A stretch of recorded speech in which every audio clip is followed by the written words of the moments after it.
We're so used to thinking about society as this big battle, right? It's always left versus right, the market versus the state. But what if that whole way of looking at things is just wrong? What if the real question isn't about which side is right, but about understanding the 4 fundamental ways we humans naturally work together every single day?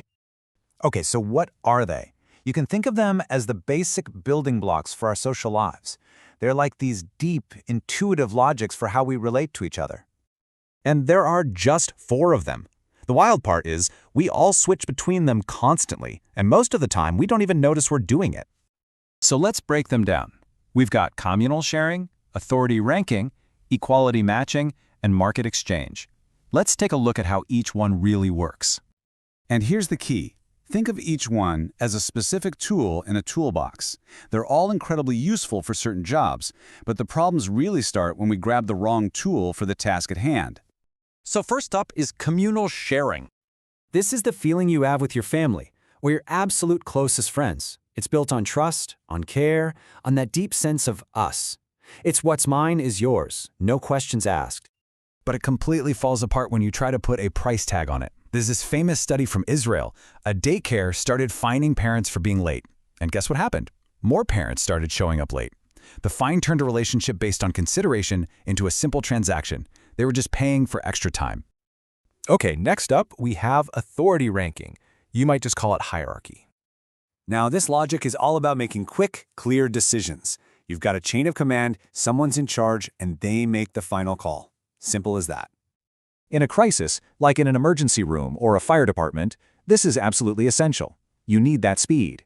But if you try to run everything that way day to day, it just crushes creativity and makes people afraid to take initiative. Our third way of getting along is equality matching, and this one is all about one thing: fairness. Just think about taking turns in a board game, or splitting a restaurant bill right down the middle, or just waiting patiently in a line. The goal is super simple. Everyone gets the same shot, the same share.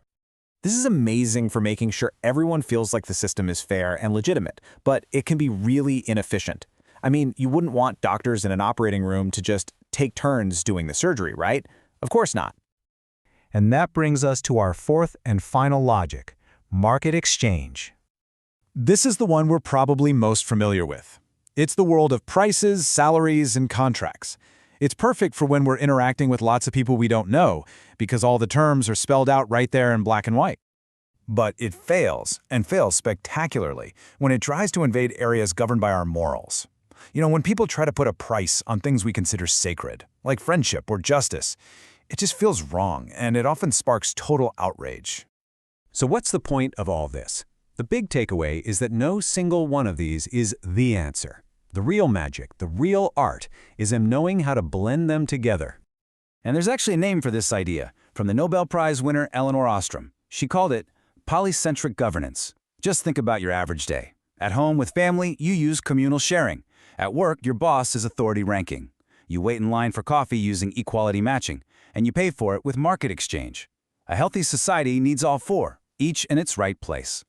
Seeing the world this way gives us a much smarter way to think about how we build our communities and our institutions. It's not about choosing one correct system and forcing it on everything. We don't need one pure ideology to rule them all. What we really need is the wisdom to see when each of these very human logics works best, and the creativity to combine them in a way that actually helps us thrive. And this whole way of thinking, by the way, it's built on decades of incredible research from thinkers like Alan Fiske and Elinor Ostrom. They really gave us a powerful new lens to see our social worlds a little more clearly.